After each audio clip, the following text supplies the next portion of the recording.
ఈరోజు షాప్‌లో ఏం జరిగిందంటే, మంచి గిరాకుందండి. నేనైతే పూరీలు చేస్తూ ఉన్నాను. మా ఆయనైతే పార్సెల్ అయ్యి కడుతూ ఉన్నాడండి.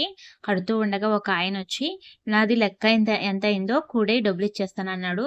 ఆ గిరాకంతా వదిలేసి మా ఆయన లెక్క కుడుతూ ఉన్నాడండి. నేనేం పూరీలు చేయడం మానేసి, ఇలాగే గిరాకు చూసుకుంటున్నాను.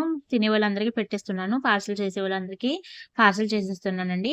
అంత గిరాకులో కూడా కూడేసి ఎంతయిందో లెక్క చెప్పేసరికి ఆయనేమంటున్నాడంటే, "ఇప్పుడివ్వను తర్వాత ఇస్తానన్నాడు." ఇంక దాంతోటి నాకు చాలా కోపమొచ్చింది. గిరాకంతా వదిలేసి నువ్వు లెక్క చూడమన్నావు కదా! అని లెక్క చూసి నీకెంతయిందో చెప్తే ఇప్పుడు కాదు తర్వాత ఇస్తానంటావా?